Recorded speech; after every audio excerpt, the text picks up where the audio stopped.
Yo, my peoples, what's up? Welcome back to Shelf Stories, and also welcome to the One Stop Co-op Shop podcast. I am your host, Jason. Thank you so much for stopping by. We have a full house today. This has been a couple of months in the making. So if you listen to my content, you'll know that I am in the cultural consulting field, and I'm doing, work on colonization and all these difficult topics, right? Difficult games. And actually, we've talked about it. I have my friend Liz Davidson on the podcast. I'll introduce her in just a second. But we had a podcast about difficult topics in games. And guess what concept comes up every single time we talk about this stuff? Nazis. So you know what? I figured I would convene a panel of gaming experts to talk about this fixation, this fascination that gamers have with Nazis, Nazism, Nazi soldiers, Nazi military, all that stuff. We're gonna try to cover the whole gamut today. We're gonna try to do so in a way that gets my friend David Thompson on his plane on time. I'm throwing out these names. Let me go ahead and introduce them individually. First of all, I'm going to introduce my partner in crime, Liz Davidson. She is from the Beyond Solitaire podcast. Say hello to the peoples. Hey, I'm Liz. I'm happy to be here as always. We always have a good time. Always have a good time. All right. For the first time ever, and we've been talking for a couple of years now, but this is the first time that this person's ever appeared on Shelf Stories. They are a game designer. They have designed some of your favorites, especially the Undaunted series, which is now hitting 5 installments. I believe Stalingrad, no, not Stalingrad. Something about airships in Britain is hitting the shelves pretty soon. So you can tell us all about that in a little bit, but I'm going to introduce designer David Thompson. Welcome to the show. Hey, glad to be here. All right. And a new person, the person I'm meeting for the first time, we've interacted via DMs. I was given this reference by David. I'm not a war game person, so I had to, ask David. And this is the first person that they mentioned. It was like that. This is the person that we want to talk to. So has an excellent YouTube channel, the Ardwulf channel, Ardwulf's Lair channel. So has been running for a little while, and I've learned a lot just, as a war game noob, scanning the videos and, learning about topics in this realm and elsewhere. He is Gary Mengle. Welcome to the show. Thanks for having me. You said you had a panel of experts. I don't know what I'm doing here. I'm just a bozo with a YouTube channel, pretty much. I see your thing back there. You got games, you got books. You have not. I'm assuming like osmosis, all that stuff back there has seeped into your brain somehow. So that's basically accurate. But see, you just make a YouTube channel and then you're automatically an expert. Isn't that how it works? Right, and a celebrity too. Absolutely, of course, and an influencer if you wish. Mm-hmm. The talking head effect. We got the talking head effect going on. So it's like we have that much of a leg up on the peoples. No, we don't. We're just people who like to turn on cameras and talk. And we're gamers like everybody else. Meet us at cons. Meet us at different places. We're just gamers just like everybody else. At least that's what we try to put out. Anyway, okay. So we are. This is the topic du jour, and I thank you so much for coming on. This has been. I mean, I'm just going to be real because I just got in from outside with my kids and everything. And I'm like, so I got no room for filter. I don't get it. I don't get why every single time we have these conversations, I think it's like an internet law. Like, I mean, however many forum posts, someone's going to mention Nazis. It bugs my mind. Okay. So I want to proceed in this conversation in steps. So it is true. Just looking at the sales, just looking at the way gaming has played out, not just Nazis, but World War II is the most popular subject, especially when it comes to conflict games, even in non-conflict games. Like, people like the being in that place. So let's just start there. Like, talk a little bit about, I'll go to David first because you've made a lot of games about World War II. And I know you have a thing that's like your bag, right? So just on a general level, introduce the peoples to why World War II is a popular subject for gaming. Well, so there's two parts to this. There's why I kind of live there, and there's why it's popular more broadly. And those are maybe two different things, right? I think there's overlap, though. I think there's there is overlap, yeah. So I'll talk about from my perspective. I live there because a lot of the games that I do, pretty much all the games that I do that are set in World War II are very what we call tactical or even skirmish level, meaning like a counter represents one person or maybe a group of people at the most. And because I am interested in evoking the history, having something that's recent enough where I can get that level of historical detail, right, it needs to be a more recent, conflict. But at the same time, my day job, I work with the Department of Defense, and I'm not super comfortable working in modern conflict. And so World War II just happens to fit neatly in this area where it's recent enough I can get a ton of super extremely detailed, background history, but it's not so recent that I feel uncomfortable working it. So that's me personally. I think more broadly, I mean, obviously, World War II is recent enough that it resonates with a lot of people still. It was a worldwide conflict, right? So people can see how it touched them or generations before them. And I mean, it's perceived as a conflict of black and white. Now we know that there's shades of gray, but I will say of many of the conflicts that we can talk about across the world's history, yes, there are shades of gray in World War II, but there are the shades are very light and very dark compared to many other conflicts that have occurred, right? So I think that's a big part of it. As bad as America has, as bad as Britain was, as bad as the French were, they weren't throwing 10 million people into gas chambers. And so that just stands out as, this is the dark side, this is the light side and all that kind of stuff.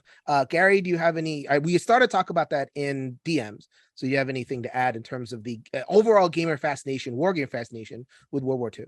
Well, I agree with everything that David said, obviously, but I mean, part of, why are there so many games with Nazis is just because that's the way it is if World War II is going to be a popular topic, right? They're the bad guys. And there are reasons why we don't see as many games with the two sides being the Allies versus the Japanese that I think are design reasons, because it's a harder, that end of the world is a harder conflict to simulate because it's not a land war, right? We've been simulating land war algorithmically since the days of von Reiswitz. So simulating naval stuff, especially at kind of the macro level, you're covering the entire conflict, is a little more difficult, especially when you're dealing with non-professional war games. So I mean, the Nazis were the bad guys in one of those theaters, so they're going to be the bad guys in a lot of those games. I've said previously, based on no evidentiary information whatsoever, that I think there's probably more World War II games released in any given year than there is of every other conflict covered by war games combined. I think that's probably still true. It is a conflict that a lot of us know people that were in it, right? Both of my grandfathers were in World War II, for example. One of them was on a ship. One of them was stationed in an extremely rear echelon post in what is now Pakistan, actually. Which was not Pakistan before. That's another subtle reason why World War II fascinates, is because so much of the modern map came from World War II, like the destruction of colonies and the creation of new colonies, and how the British map makers created conflict, ensured conflict for the 100 years. If you don't know about that, go ahead and Google that. The fact that Pakistan is Pakistan, the fact that Kashmir, in that part of the world, and just so much of the modern world, Israel, was created as a result of World War II. So much of the modern world is explained by World War II. So that's kind of throw that in there too. Sorry to. Yeah, I mean, I was always, I was given a clue by my grandfather when we used to talk about this, which we didn't a lot, but he always said I was in India, and it was India at the time, right? So my other grandfather was a pharmacist's mate on a destroyer, which did see some action in the Mediterranean, American destroyer, which did see some action in the Mediterranean. So I mean, I had neighbors that were World War II veterans, right? And there's not that many of them left now, but a lot of us I'm older than I look, so a lot of us grew up with people that were in the conflict, right? So, and from a designer standpoint, as David mentioned, it's very easy to find research materials, right? Comparatively speaking, right? If you want to do an operational game on Alexander the Great, there's not really a lot of great sources about the logistic about Alex's baggage train, for example, where you could find whole series of volumes on the logistics challenges in World War II. So there's a lot more material to draw on because it's relatively recent and it's still such a big cultural touchstone. There's still a lot being written about it. Right. So you're not necessarily a World War II person, Liz, because I know you're Ancient Roman. You said Alexander the Great, and Liz like, ooh. So talk a little bit about, from your perspective, as someone who is a war gamer, but maybe doesn't have the same emotional resonance as others would. How are you observing how World War II in particular plays out in that end of the hobby? Yeah, I think there's a lot of things at play. So I also do have, people in my family who fought in World War II. And, it's definitely something that I think is a source of family pride for a lot of people. We really value our veterans, especially in our families. But I also think that there are also sort of pop culture elements at work here. I grew up watching Indiana Jones, and, the Nazis are made into stylish yet evil people, right? And, Indy has that little thing with Elsa. And, I watched all of LOLO when I was younger, and, Herr Flick is a Nazi, but he's played for laughs. And I feel like we, in the course of dealing with, and the other thing is that our relationship with Germany is now good again. Like, Germany is currently an awesome place to go. And I had to learn to read German for one of my grad school exams. And I feel like because relationships with Europe are the way they are now, it's easier to kind of feel like the Nazis are kind of a random offshoot or something that we can just kind of brush over. Although Germany itself has not done that. Let us know. Germany has done a very good job reckoning with their past. But I think that part of our way of dealing with the fact that Nazis happened shows up in our movies. It shows up in, our pop culture. I think a lot of people who are edgy like to kind of edge towards that. And so, when you bring Nazis into something, you're not just talking about a historical moment, the resonances of who they were and how people like to co-opt their symbolism now, and how people process what happened. And it's the conflict we learn the most about in school. Like, there's just a whole soup, I think, of things that make World War II different in terms of how we like to talk about it, look at it, and simulate it. Right. So that's the World War II story. I think, playing on, the good versus evil, right? We all love a good versus evil story, plays into our nationalist story, like America is the good guys. And this is a very America-centric conversation. I know I have European listeners who feel a lot differently. So maybe this is for them going, why do they care about Nazis so much? We do, as Americans, we do. And maybe there's some other aspects of the hobby as well. Be eager, very, very eager to hear from people's perspectives. Okay, so there's that part of it, the World War II good versus evil. But I think you were starting to touch on it, Liz. Gamers like Nazis. We are very entertained by the idea of Nazis in our games. We play them for laughs. There's culture media that, they look a little bit silly, like Indiana Jones with I think there was the Bible scene where Hitler signs the Bible or something. Yeah. It's okay, yeah, haha, funny. And, we have the games, the Secret Hitler, playing it for laughs, and, springtime for Hitler and all that, the producers and everything. So much of our American culture media plays Nazis for laughs. Goes a little bit towards what the reason why I want to have David on the show, talking about in terms of how the West tells the story of Nazis. I use the word propaganda sometimes. People have a difficult time with that, but I kind of want to, bring that word in there. So David, tell us a little bit about what you've done research on in terms of how the West tells the story of Nazis. Sure. Yeah. Well, I think that the story has evolved quite a bit since, post World War II, right? This is all my perspective, obviously, and couch it. And one thing, Jason, we should say, because somebody's going to immediately comment, when we say Nazis, right? What do we mean when we say Nazis? Okay, because cool. not all of the German soldiers that participated in World War II were Nazis, right? And many people take offense to calling German soldiers broadly Nazis, right? Now, what you'll see is a group of people will get very defensive, and they'll start saying, "Oh, that's a small percentage," and they'll minimize, and which also should not be done. But we should just be clear that there was the Nazi Party, of which many military elements were part of, right, holistically, and then there are where it gets murkier with things like other parts of the Wehrmacht, which, but they might be, they might not be, etc. So when we say Nazis, we just have to be clear about what it is we're saying. But so actually, I'll take a step back and ask that question instead, and I'll get back to the propaganda in a minute. Because I remember the game, I'm going to pronounce it terribly. U-boot or U-boat is what I'm going to say. I don't know if you're familiar with that one, Gary. It's a kind of a war. Never heard of it. It's a cooperative submarine game. So you're playing in a simulated submarine, and it's one of the U-boots. It's one of the German boats, and they got a lot of flack. Oh, well, why are we playing Nazis in the submarines? And the pushback was, well, they weren't Nazis. This is a whole different part of the German army. Matter of fact, the Germans, they came, they would come up from their submarines. They would look at what's going on with the rest of the army. They go, what's going on there? They found the rest of what was going on in the German army weird. And they're part of the The German truth is, yeah, the truth is, it's difficult for us to know in retrospect, because there were, you can look at the numbers, percentages of people, German military people who were not officially part of the party. But of course, there was a huge push for them to join the party, right? And so how many of those people reluctantly joined because they had to, felt compelled. So we just have to be very careful about, that piece. But there's a different discussion about obsession with the German military by the West and an obsession with Nazism. Like those are very related but different things, right?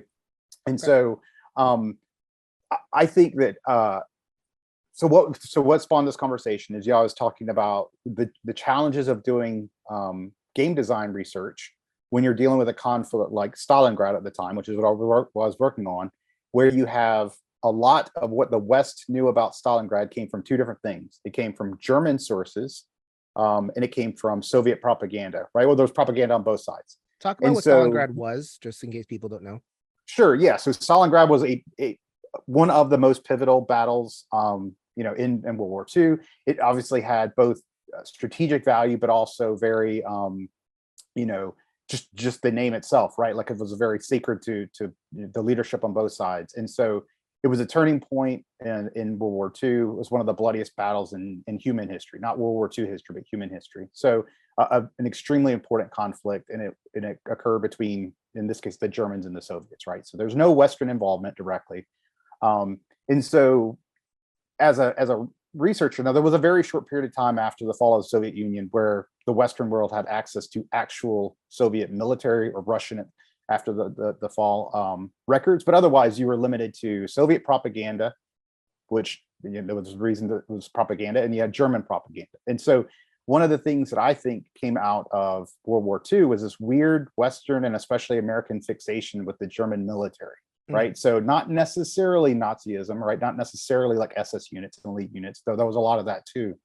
And Artie can speak to this, or Gary can speak to this way better than I can. And it's not nearly as prevalent now, but between that period of, like, say, 1950 to the maybe middle 80s, you see a ridiculous amount of wargame obsession with Germany and Nazi, SS, etc. Symbolism. And I won't go too. I'll tease this out a little bit. And I don't know if you want to talk about this much, but when you go back, there's a game that was put out by Avalon Hill in the 60s, I think, called Stalingrad. And every picture, it's like a picture collage on the cover of it. Every single picture, it's about Stalingrad, which the Soviets win, a key turning point in the Battle of World War II, or in World War II. Every picture is German. Every single picture on the cover is a German, right? And then you look at things like Up Front, and you look at things like Squad Leader, and it's prominent Germans featured with, SS symbology, right? So go ahead, Gary. You have a lot of experience with this, so you could talk a little bit more about that. So there's an element of, as was mentioned, the kind of pop culture absorption of Nazis, whether as comical figures or as straight up villains or whatever, right? And I think that tends to, in the public imagination, oversimplify the reality of the history.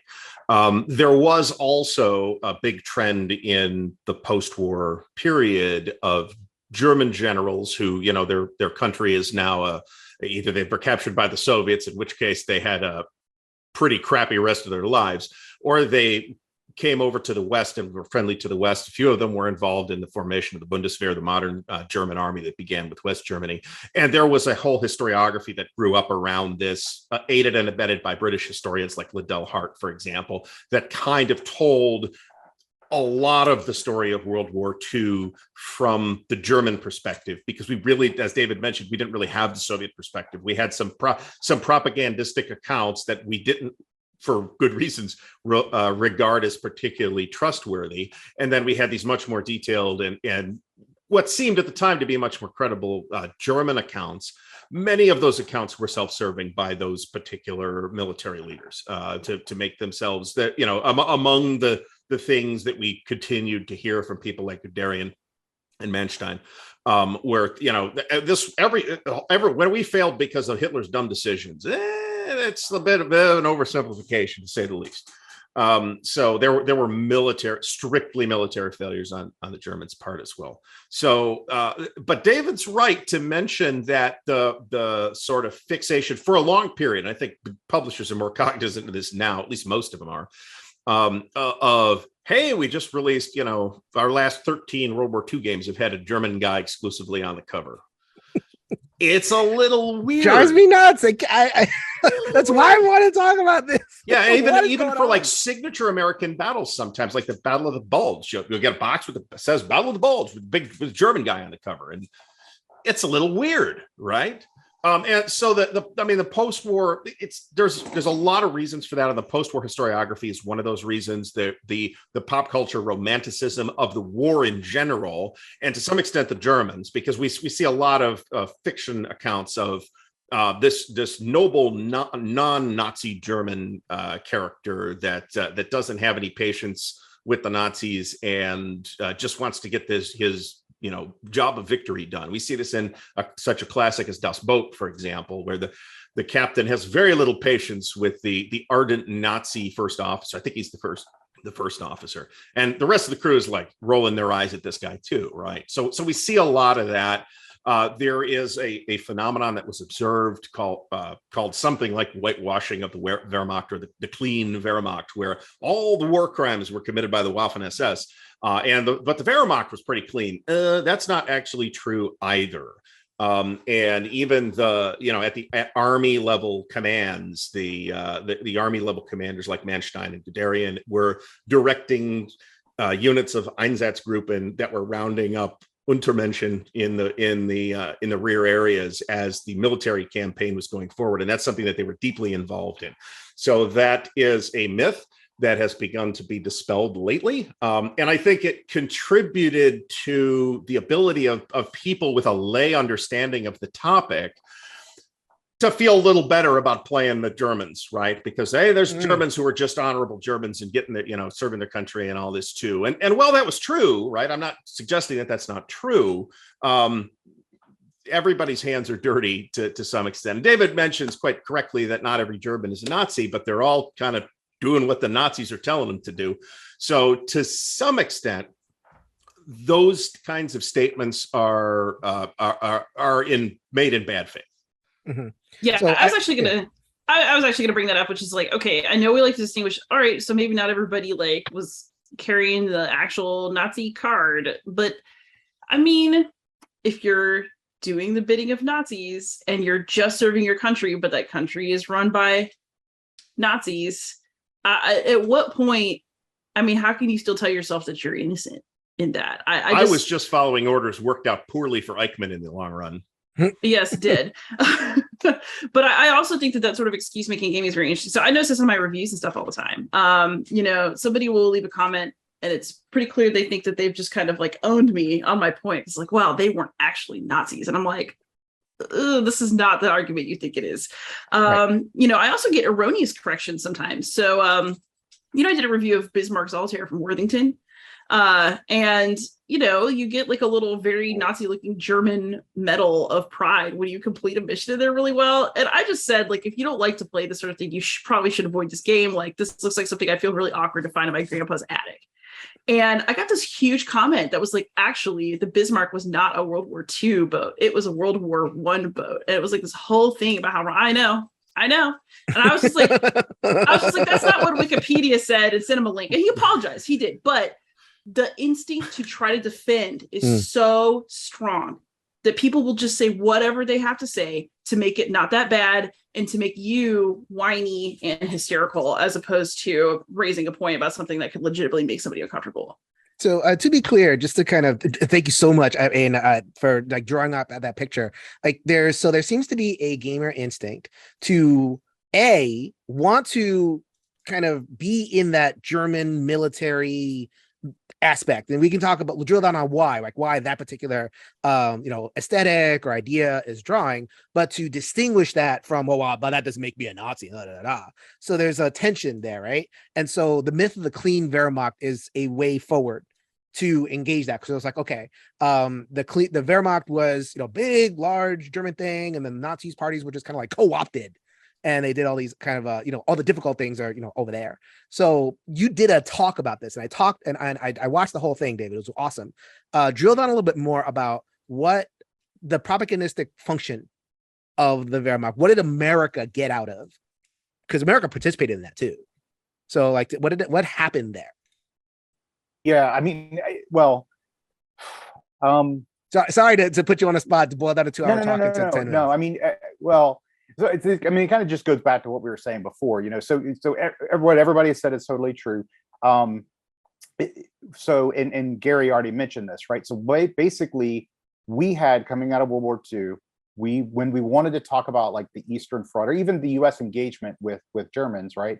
We had two things going against us in terms of accuracy of reflecting what was going on. One, in a conflict like Stalingrad, we had to just basically believe the German text, which was, as Gary said, self-serving. The other thing that we had to navigate our way through, like looking back to history now, is American propaganda, right? And what do I mean by that? Okay, so let's look at US units operating in late World War II, okay? So if we have a US unit and they're going up against Germans in Battle of the Bulge and they're going up against a paratrooper unit, well, so for a US, if we say we're going up against a paratrooper unit, oh, that's an elite unit, right? And so what you'll find is US records talking about these great deeds that units did against these elite units. Well, okay, they were a paratrooper unit by name, but they jumped out of a plane. they didn't jump out of a plane, right? They were filled with replacement. They were filled with old men and young boys, and they're I'm not saying that every single person was, but like there's a cadre of trained, seasoned people, and there's a bunch of officers doing a bunch of tactically stupid things, etc. And so what you have is this combination of we're sort of circular reporting the German propaganda, and we're falling for our own US propaganda about these crazy things, that really don't reflect the exact tactical truth. And there was also this related notion of, we want to make the Germans military this 10-foot tall soldier because we overcame that. So it makes us feel better about ourselves, right? Mm-hmm. So all these things are sort of conspiring together to have this myth that was created about the German efficiency superiority, combat superiority, et cetera, so that at the end, well, not only did we win, but we overcame this great obstacle, right? Okay. And Gary, break down how that's a bunch of BS.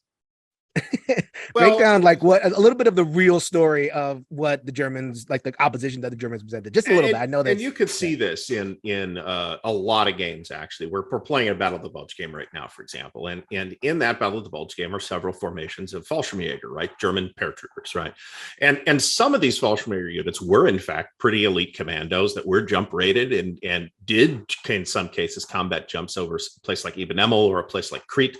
And some of them were guys that were scraped together because of the compartmentalization of the German military overall. Remember that the German military is actually 3 different completely parallel organizations, really 4 if you count the Navy. I'm not going to, but there's really 4. There's the Wehrmacht, which is the army, the Heer. There's the Luftwaffe, which is the Air Force, but there's like a lot of ground elements in it. And then there's the Waffen-SS, which is kind of sworn to Hitler personally, right? A lot of the Luftwaffe elements, most famously the 88 millimeter flak cannons that turned out to be fabulous anti-tank weapons, and so were used in that capacity. But a lot of those Luftwaffe units were not exactly cream of the crop troops, right?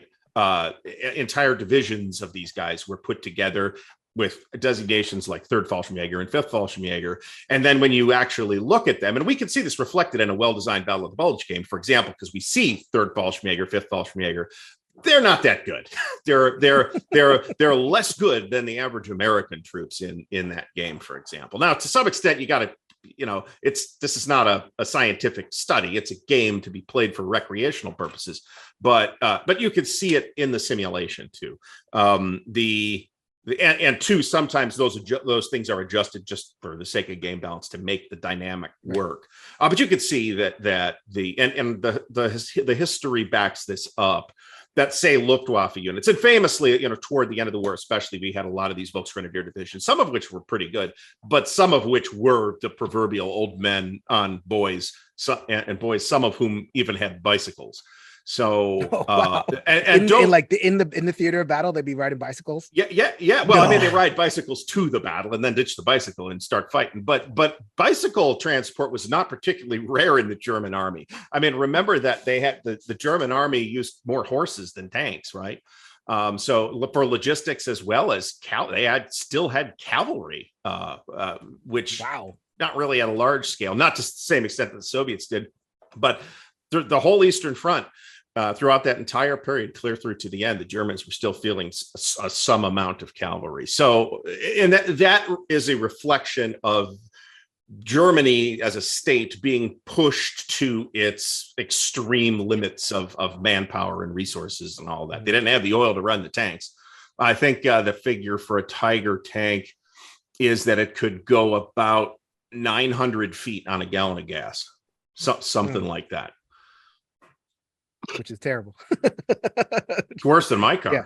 I mean, it's well, I mean, it obviously we're not seeing that on the box covers, right? We're not seeing like, a German cavalry unit riding a bicycle on the cover of the Battle of the Bulge. Like what we're seeing is, I mean, you could speak to this, Liz, because you cover a lot of these games, like, the heroic stance. The guy throwing a potato masher grenade that's been on 120 box covers. Or like, a giant tank, like shiny and new, and like there's all this like, the Ubermensch, right? And that idea of the Superman soldier. And that's like, because so we knew Nietzsche is where we get the Ubermensch idea from, the philosophical idea of like this Superman evolved human being. So like that idea is imputed upon the army. To what David said, was like, it just makes us look better. And it's to the West's advantage after the war to play up this myth too, which is why nobody really argued much with guys like Liddell Hart. To play up this advantage of German military superiority, because they needed at least the illusion of German military superiority to counteract the Soviets and then later the Warsaw Pact, right? It was West Germany was built up as a stumbling block, a literal speed bump to hypothetical Soviet or Warsaw Pact advance into the rest of Europe, right? Mm-hmm. That's where the big battle would take place. And we see that in games on that topic, right? Which have flowered in recent years for reasons unclear to me, that the topic of NATO versus Warsaw Pact stuff in the late 70s or up to the mid to late 80s. Mm-hmm. So, I mean, is it fair to say that gamers have bought the bullshit? I think it's fair to say that I don't want to, where I'm going to draw the distinction here is I don't think that's specific to gamers. I think it's just clearer for gamers because we do this stuff, right? I think in general, the general population with a mild layperson's interest in history has bought this stuff. I don't think it's just gamers. I think gamers are probably less, I would hope, but I could be wrong again. I mean, Liz and I will tell you, like in the comments, and I think it is a worse problem with gamers because gamers put us in the position where we're doing this stuff. Yes. Right. So it's like the general normal population, they may be ingesting movies or books or whatever it is. And so there's no challenge in terms of like, okay, do you believe it? Do you not believe it? What do you think about it? They're just enjoying it passively. Gamers do this stuff. We put ourselves in those modes. And from the comments that we get, which is one of the reasons why I wanted to do this, Liz and I especially, and Liz began to describe, I bet you can go for hours, Liz. Like on some level, gamers have ingested the idea that it is attractive. It is, somehow that, the idea of the awesome German, military. And to David's point, we're going to distinguish that from Nazi just for a second, just like the awesome German military draws us in. So let me close that out real quick. The idea of the Germans as the superior military force is absolutely something that is bought into by gamers.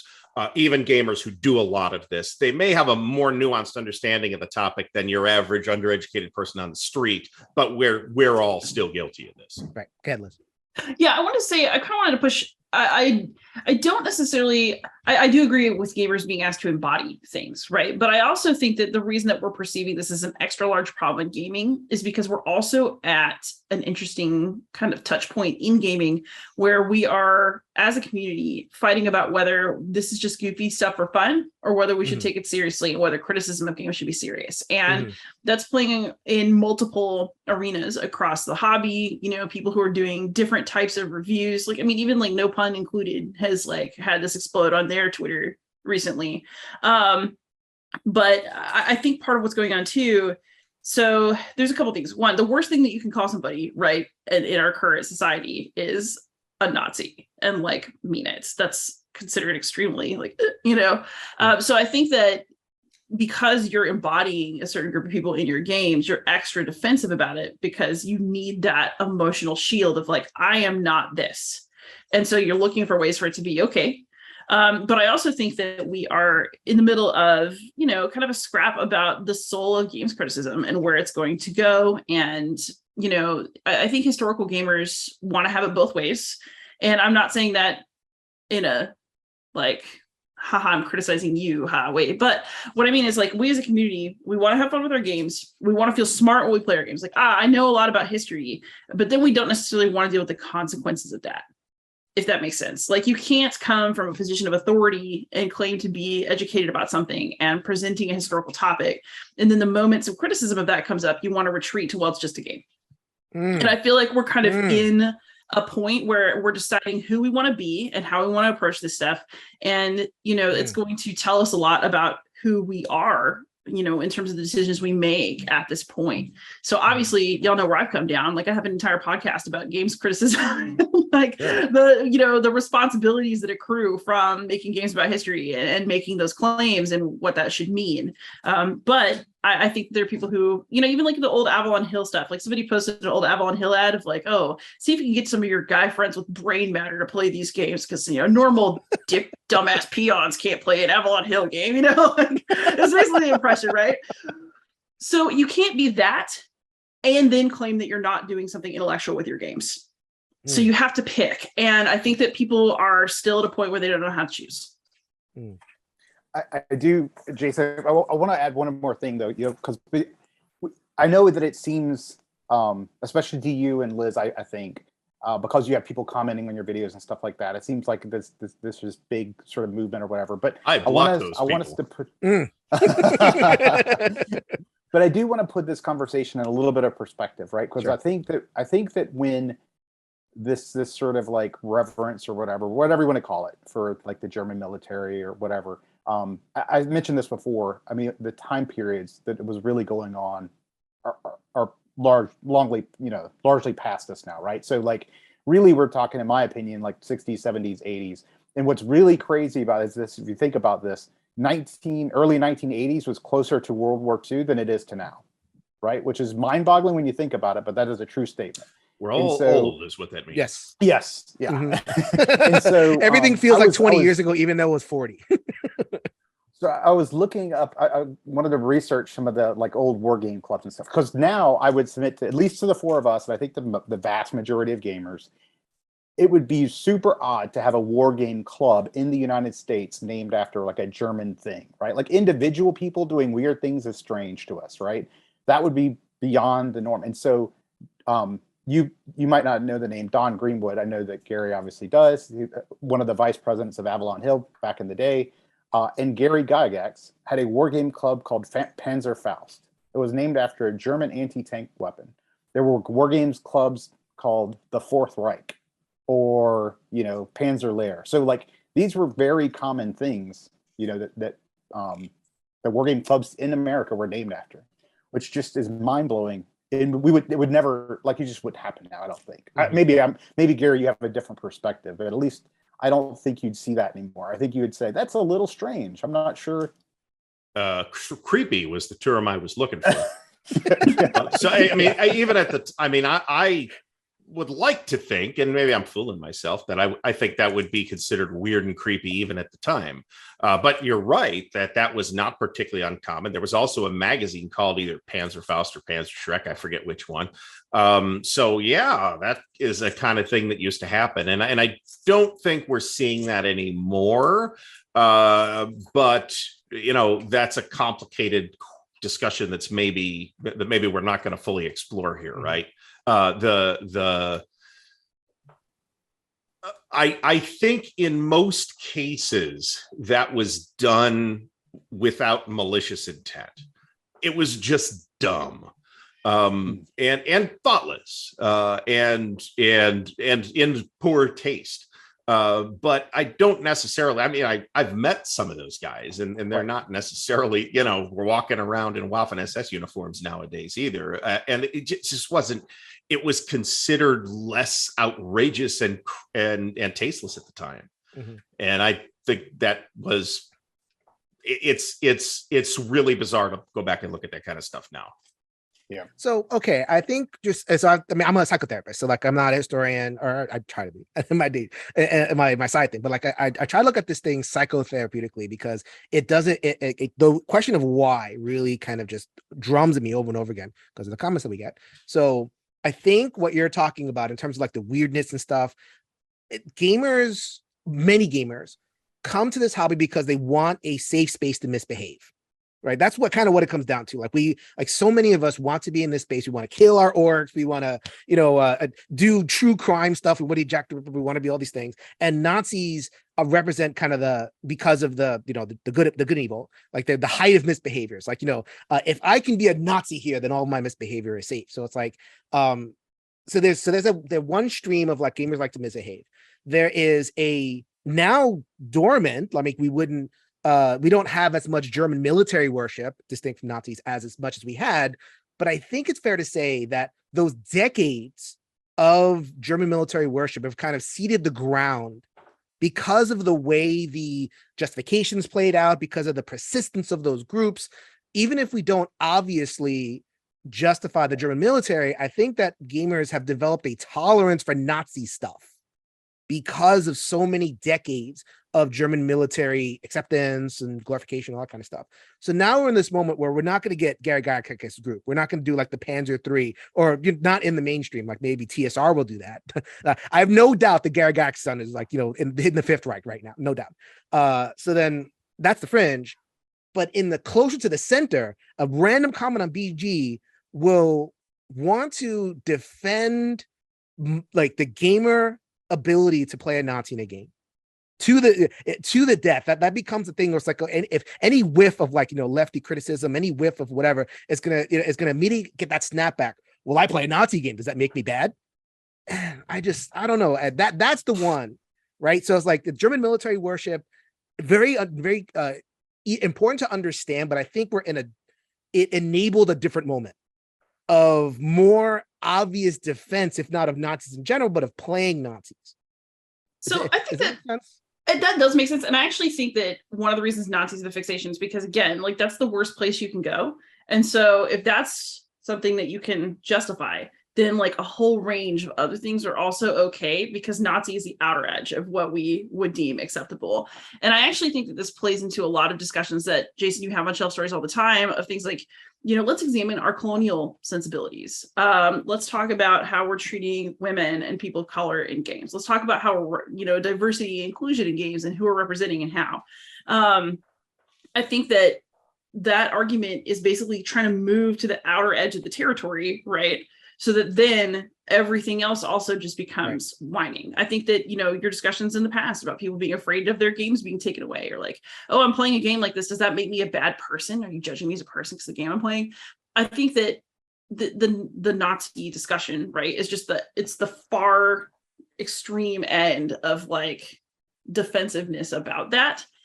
And if you win that argument in somebody's mind, maybe, then all the other arguments also are just determined, if that makes sense. Yeah, no, absolutely. Yeah, like I defend my Nazi. I'm going to defend my right to play a Nazi the game, and therefore, and so now we're in this. So that's where we are now. Like, I don't think. Let me point out that The phenomenon we're describing of the kind of safe space to misbehave, and I agree with everything that's been said, is not limited to war games specifically. We see it in D&D. We see it in absolutely. video games. It's perhaps Absolutely. most prominent in video games, actually. Yeah. The obnoxious troll has become an infamous pop culture punching bag.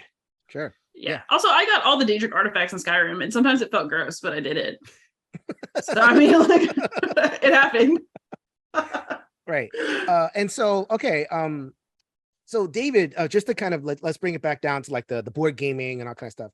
You make World War II games, right? But I think I heard somewhere you talk about like you don't like play testing the Nazi side, right? Or the German side, the SS side, or whatever it is. So like talk a little bit about like let's reconnect the conversation to like, okay, what are we really talking about here in terms of like Nazis and Germans and all that kind of thing?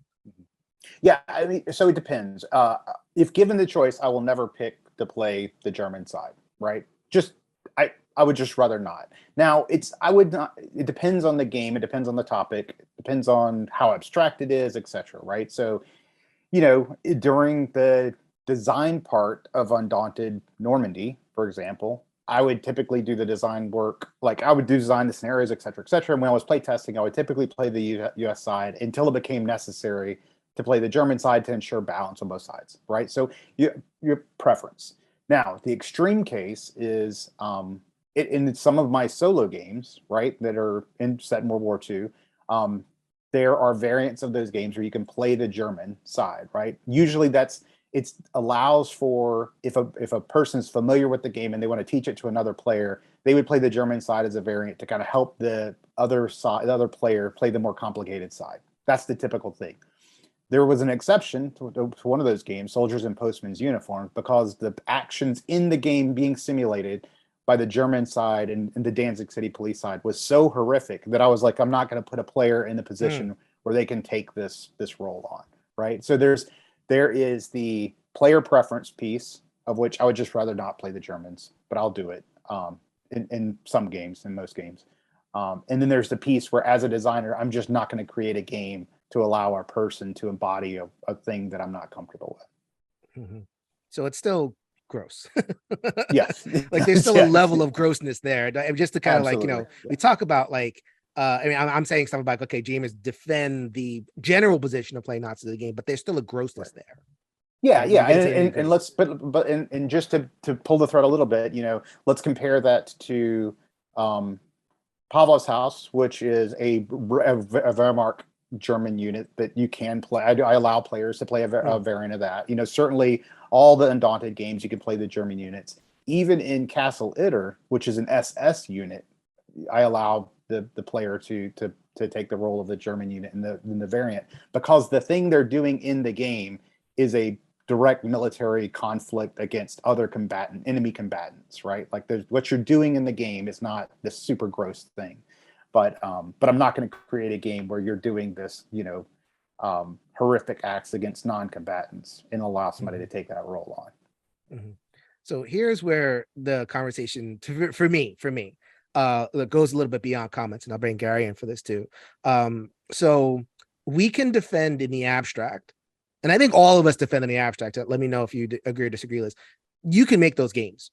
Like as long, we're not gonna cancel games and everything. You can make those games, make whatever you want. Basically, if you want to play the Germans, even if you feel gross, like David makes those games and has their own lines in it.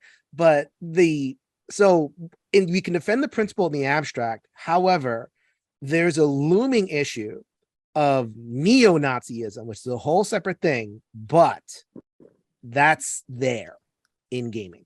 And Gary, you had just glanced at it on a comment that you made to me, but tell me a little bit about if you've had experiences with neo-Nazism in the games that in the gaming experience that you've had.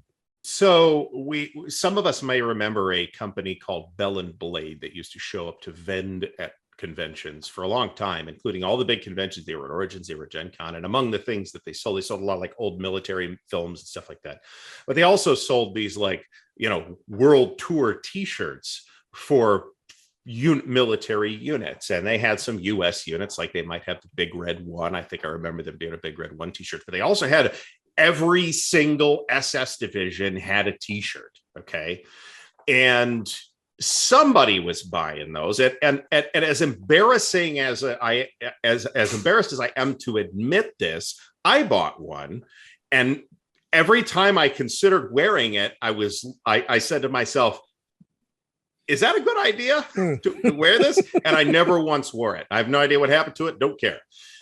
So clearly somebody was buying those, and I have seen those folks at conventions walking around in, Das Reich t-shirts, for example. And, while I don't think it's safe to assume that person is a neo-Nazi, I certainly feel that that's in bad taste, and you certainly are led to wonder about the political / moral convictions of that person. As far as like actual, I don't want to say card carrying, but like people with like real neo-Nazi sympathies, we absolutely see them in wargaming. What I am not convinced of is that we necessarily see more of them in wargaming than we do in the general population, because we see those people in the general population too. And I think they're more visible in the general population than they are in the wargame. And I'm talking strictly about the wargaming hobby here, because that's what I've been involved in most heavily for the last 10 years. There are those people. I know probably more people who are, as I know a few people who will just not play the Germans in a world. They're willing to play World War II games. They just won't play the Germans. I personally have a preference for not playing the Confederates in a Civil War game. And I play a fair amount of Civil War games. I won't say I won't, because at some level, if you want to play the game, somebody's got to be the Confederates, right? But and the same thing with the Germans, but it's my preference not to. So I guess the short answer, and maybe this is an unsatisfying answer, is that yeah, we have those elements in the wargaming hobby. I think they're not that prominent. I think they're more prominent, maybe not numerically more per capita in the general population, and say on Twitter, for example. I think you get a lot more like legit neo-Nazi buzz on your average social media platform than you necessarily do going to a wargaming convention. Okay. And even among wargamers, you really don't see many of those Waffen SS t-shirts floating around anymore. I mean, you have a YouTube channel where you're doing all this stuff, Liz. I mean, I'm trying to make distinctions here, right? I'm trying to, it would be easy to say the person who defended in SS and all that kind of stuff, it would be easy to kind of call them a neo-Nazi. And I think we're trying to say, no, that's not what we're talking about. No, I would just call them an idiot. Okay. They might not be a Nazi, but they're definitely an idiot. I wouldn't go that far. I'm very nice. Uninformed. Something along those lines. Insufficiently informed. So, I mean, is that something? So in terms of, taking aside that comment for whatever it is, have you encountered the stronger form of it, either in a comment or in just, products that you've observed? Like a stronger tendency towards not just, excusing the abstract principle, but really identifying with Nazi symbols and all that kind of thing. So I have been really fortunate in that the answer is generally no. People on my channel seem to kind of know what I'm about, and even if we have disagreements, I'm not running into like full-on neo-Nazis on my channel, to my knowledge. And I'm glad. That's a good thing. I have seen like little neo-Nazis on the subway in Europe, so I know that they exist. I have seen them at metal shows in my childhood, but then fortunately the band played Nazi Punks F Off, so that was fine. They were informed of everybody else's feelings. So like they appear, right? And then there are sometimes pictures that show up in the wargame groups that on Facebook that really kind of creep me out. Like I distinctly remember an image of a guy who was super proud of his war game day with his friend, and it was like Germans versus Russians, and they had somebody dressed up like a Russian with like a big Soviet flag, and he was dressed up with like a little helmet, and they had found a like swastika flag to hang up in their house to play this game. And David, I probably sent it to you with a big like WTF on face chat or something. David remembers. Look at his knowing smile. But so to me, like, would that person probably go out to the store and be like, "Ha, I'm a Nazi. I believe that." Like, no. But we also have a lot of people in the world who are saying that they're not that, and who are behaving in very suspiciously unpleasant ways. So I also think that what you have to talk about with that is how many people have sort of fascistic tendencies who don't want to admit it and would like to disguise it as freedom. And then how many people are straight up asking for the next Reich. It's hard to exactly distinguish. And I actually think that that's where a lot of this anxiety comes from, because you don't want to be mistaken for something that you're not, right? But you also want to be free to do whatever you want. So we're all kind of in that place of like, oh, well, how do I communicate that, like, well, I'm not really this, but I want to play this, versus I want to play this because I really like it, like maybe a little too much, versus, I am full on doing a historical apology for something that most people find abhorrent. It gets really hard to tell after a certain point. And I think that that's, when so much of our anxiety, right? Like we don't want to be misperceived, but we also want our complete freedom to choose what to play. And people's anxiety about that is at the fore, especially right now in the world of social media, where like you can post your picture of your special war day with your friend, and people who don't know you are going to see it. I don't know those people. I'm not sure I want to based on that photo, to be totally honest. But for all I know, they're just some like normal people who had a bad idea. But I don't know that from that picture. Right. And I would not care to find out more based on that picture. And I think that pretty much says it all. That's ultimately, I love what you said before about gamers wanting it both ways. Like we want to be able to celebrate our misbehavior and post and, be as misbehaving as possible, but then also have that plausible deniability, of like, oh, it's this is just a game, or, whatever it is. And I think like where I ultimately land, and I struggle to communicate this, but I really want to emphasize that I don't want to accuse any person of anything. Like I don't know what a neo-Nazi is, or I haven't met one of them in person at a gaming convention, but I have had them reach out to me in my DMs, like people who identify as that kind of white supremacist, and I get more of that, the white supremacist, but like it's very, very, that Venn diagram is very close. So I think that gamers, by defending Nazis so hard and by pressing that button over and over again, where I'm not saying they're Nazis, but I think we're playing with fire. I think the idea is that as we normalize, as we, indulge this, the different things like the clean Wehrmacht and, Nazis is funny, as we normalize these ideas, we don't know what we're attracting. We don't know that, we're kind of slowly, seeding the ground towards more and more aggressive versions of that. So like that picture's a perfect example. So it's like, if that picture gets posted, it doesn't get taken down, and you have half the people defending it, well, then a neo-Nazi to look at that, go, oh, that's a home for me.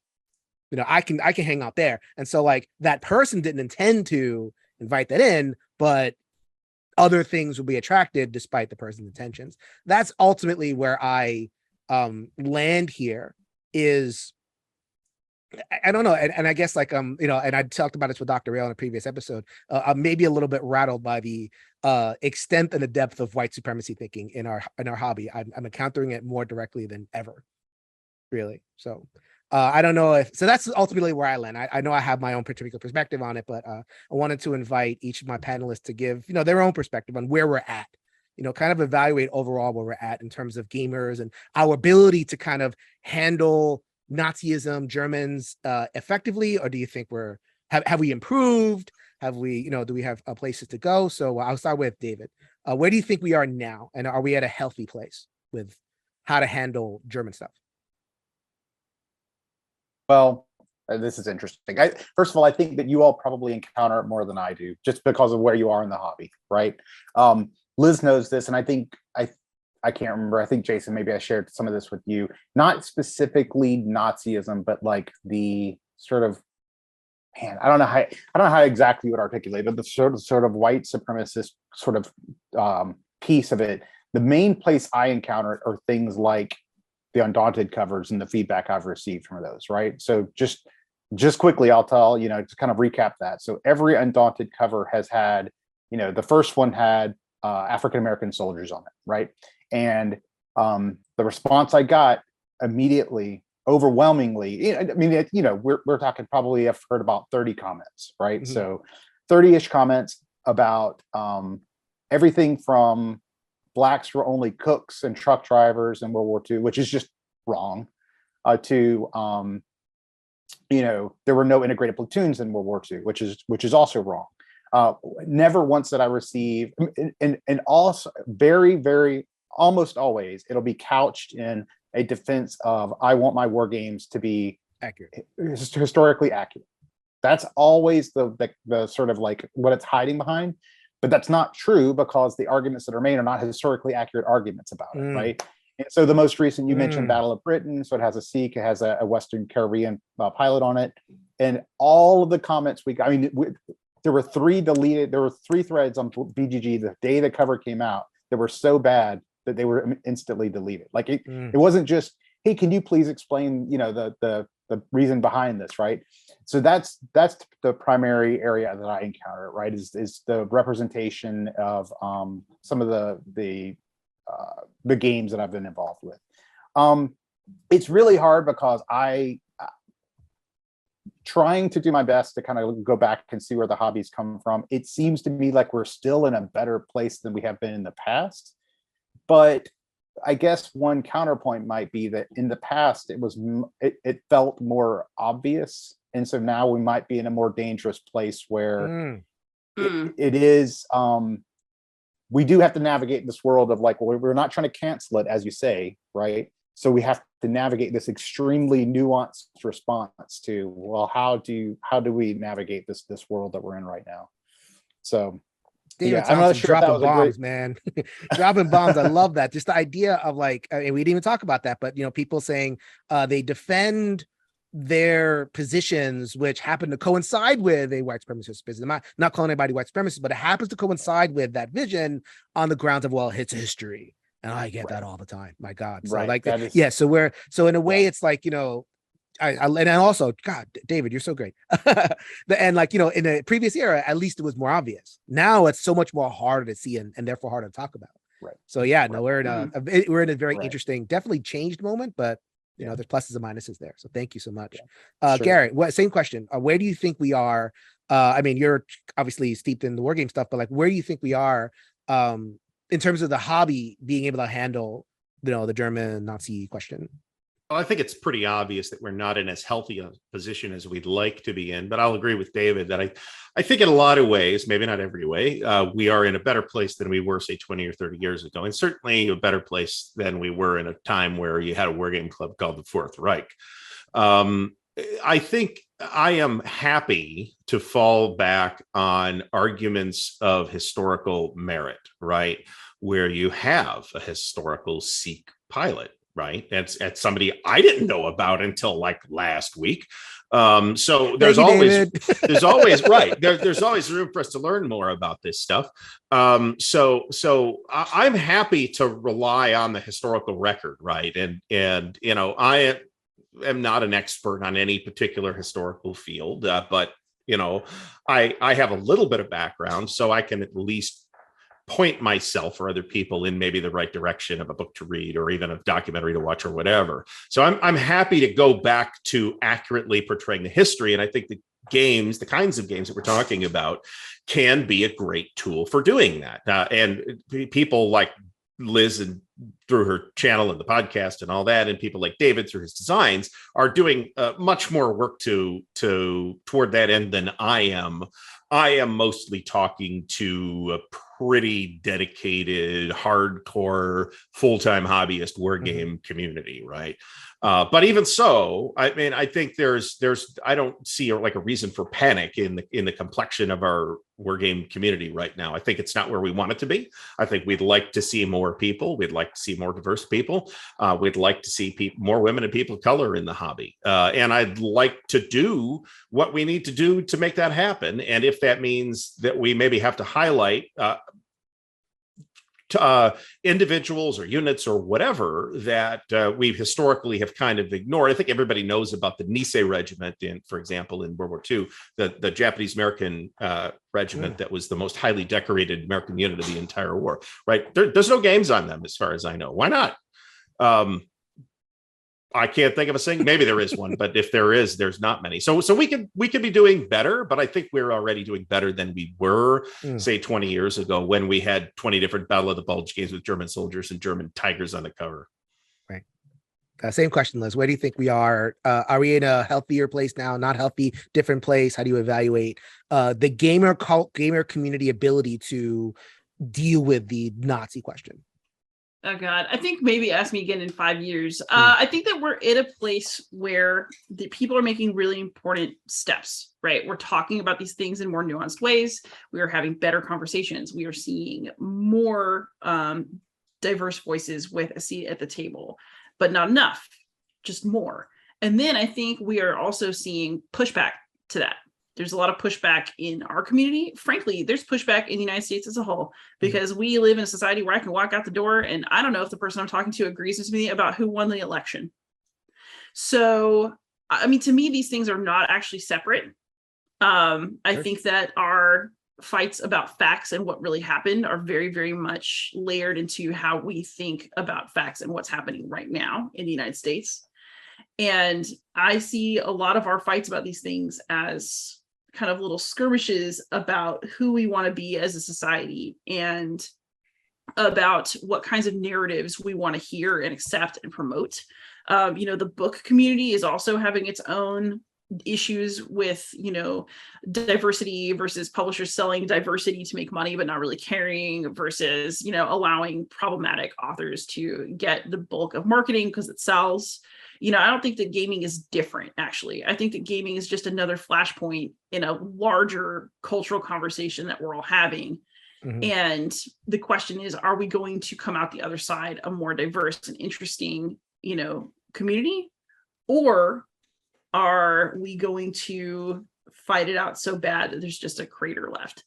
And I don't know yet. I feel good about gaming. Like, I feel like my work is generally well received. Jason, you're doing well. David, you're making interesting games. Ardwulf's Lair is doing well. The Zenobia Award did well. Like, I see lots of signs, right, that gaming is moving in a direction that I personally like. But I also see the pushback, and I'm just sort of curious about whether we can keep momentum going in the direction that I want, or whether there will be pushback and we'll have to tread water for a while. I don't know. Okay.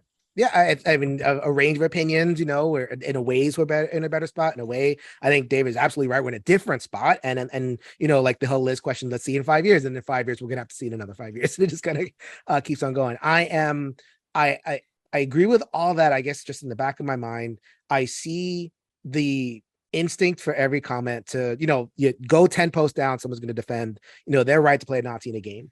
And I agree with that in the abstract, but I just want people to think about what that means and what that entails when you defend a Nazi in a game, when you defend the Ubermensch, idea, or one of these kind of a related things. Like, yes, in the abstract, for your comfort, fine, but there's a larger ecological cost. There is a legitimization of that behavior. There is a minimization of what the Nazis were. I mean, like, to your point, David, the World War II was a long time ago. And even though it's living memory of some people, I think there is not a lot of great education about what the Nazis really were because of this layers and layers and layers of the message that they're either, kind of like mustache twirling evil people, or they're kind of to be laughed at. Don't know if we have forgotten the depths of evil that right reached. And are we capable of that again? And I don't know, like I used to be more optimistic. I don't know, maybe in a way, I know you're talking about like we've made these strides, but every stride comes with a pushback, and the strength of the pushback kind of gives me, what drag am I poking here? Is progress only being made because the other side's dragon hasn't really woken? That scares me. I know that's a little bit negative, but I just got to be real in terms of where I'm at. So I just wanted to say thank you very much. You all three of you have given me so much to think about, so much more knowledge about, where we've come from and why we're here and where we could possibly be going. So just parting shots. Is there anything that you wanted to say at the end, even whether on the topic or whether you just want to plug stuff?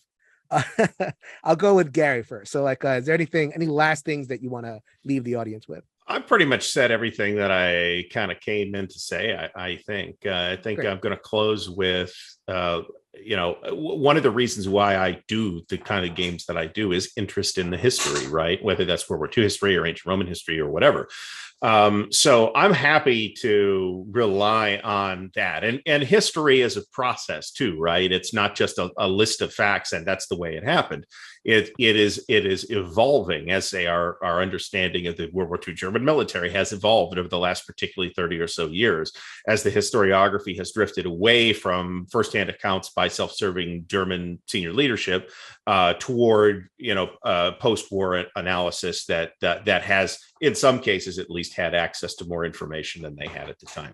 So for me, it is about the history. It's about exploring the history at whatever level we decide to play, right? We decide to play, this such and such World War II tactical game set in Stalingrad, or we might decide to play this big sweeping thing that's all of World War II. There's a lot of different levels that we can engage with the history in gaming, and I revel in that. And I also kind of I'm in a position where I can be an optimist about it, right? So I can see, we got a lot of work to do yet, but in terms of both inclusion and in terms of better representation of history in games, right? There's a lot of blind spots, and we could literally have a whole episode about that. But we've made a good amount of progress, but there's a lot more to do. Mm-hmm. And your channel is Ardwulf's Lair over here on YouTube. If you search for ARDWULF, Ardwulf's Lair, you will find only me. So lots and lots of Gary talking about every single game there past the table. It's a really it's a treasure trove. Closing in on 1,000 videos, actually, fantastic. Which is a horrifying and depressing number. Or a hobby. Yes, it is literally a hobby, a whole separate hobby at this point, actually. Absolutely. Okay, David, you have you managed to weave in mentioning all of your Undaunted series, so very good on the press for that. But you have the new title coming out. What else is coming? And I mean, you have tons of stuff. I remember seeing at your on your Twitter thing, like you had 2 projects that were delivering like simultaneously, and you were like, "What do I respond to? Oh my god, I'm overwhelmed with David Thompson." So talk a little bit about what is and what's coming from you. Sure. Yeah. So right now, as you said, this is really mind-boggling in the current world of shipping disasters and manufacturing disasters. But two crowdfunded projects that are shipping on time. So one is Landsworth Ridge, which is a game about the Battle of the Bulge. Look at that. The world needs another one of those. But then the other one is called Resist, which is actually about the Spanish Maquis, is a very little known topic, right? Trying to fight back to liberate their country against Franco post World War II, which is an interesting topic that hasn't been really explored much in the past. And then we've talked about Undaunted. Undaunted Stalingrad will come out around Spiel. Yeah, so thanks for letting me plug that. I don't really, the publishers I'll get in trouble with them, I guess, if I don't say something. But no, the main thing I want to just say is this is a really cool conversation. You three are some of my 3 favorite people in the gaming world, so this has been a really cool honor.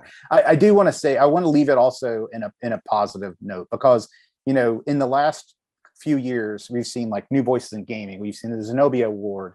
And I think when those things were first announced, there was a huge amount of backlash that I saw.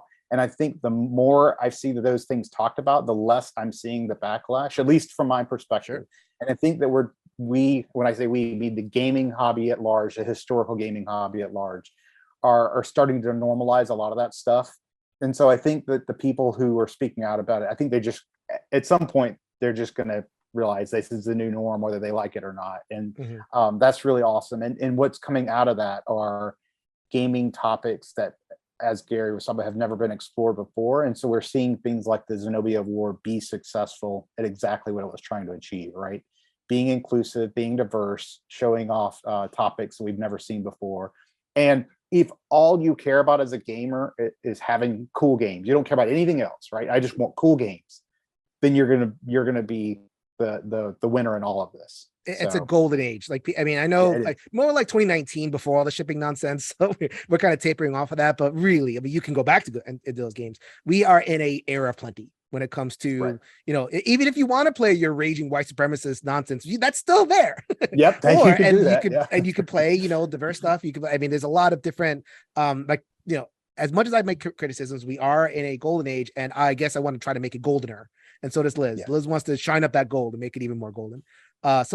Speaking of, talk about a little bit of what's going on. The current season of Beyond Solitaire podcast is rolling. The announcement was made that you are working on a game with David, so that's been put out in the world. Tell us a little about what else is going on. Yeah, I'm actually really happy to have a season shipping up so far. The episode that ran this past week was me talking with Brett Devereaux, who's actually a video game aficionado. We talked about like history that you can learn from playing things like Europa Universalis and like the good and bad that comes with that. It was very interesting conversation. I have several more conversations. Just really excited to air. In a couple of weeks, Scott Nicholson's going to be on. The OG. So I mean that my podcast is honestly like my favorite thing that I do. So if you want to see me doing my favorite thing, you should look for the Beyond Solitaire podcast. But I also do have a channel where I do playthroughs and reviews. I'm actually thinking about starting to do some historical breakdown videos of games just for fun. Like I'll start with all my ancient stuff and just play around. So yeah, as y'all could probably tell, I'm really just interested in how we can tell history and historical narrative through games. And I think that for all of the games are relaxing and games are my way of unwinding, and like that's good, right? That's fine. Go play like It's a Wonderful World. I found that very relaxing.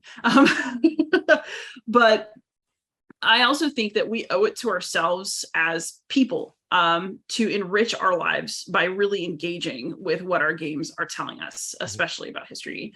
And I think that, yes, we're all going to come down on different positions on topics like the one we're discussing today, right? And there's probably going to be people who listen to this and feel attacked, or there'll be people who listen to this and feel vindicated, or there's a whole range of responses you can have to a discussion about historical games. But I think the point is to have the response you're going to have and reflect on it and let games make you see yourself. When you do history, there are two narratives. There is the narrative of history that the game presents, and then there's the story that you're telling yourself as you play it. It is a reflective practice, and you as a gamer will find your mind and your life enriched by letting yourself get the chance to take games seriously and see what that brings up in you and in how you understand yourself in the world. This is all about taking games seriously. the whole project Beyond Solitaire and everything that we're doing, taking games a lot more seriously as than just games. So thank you so much to my esteemed panelists. This is Jason reminding you, if you could change your mind, you can change the world, people. So until next time, hey, everybody.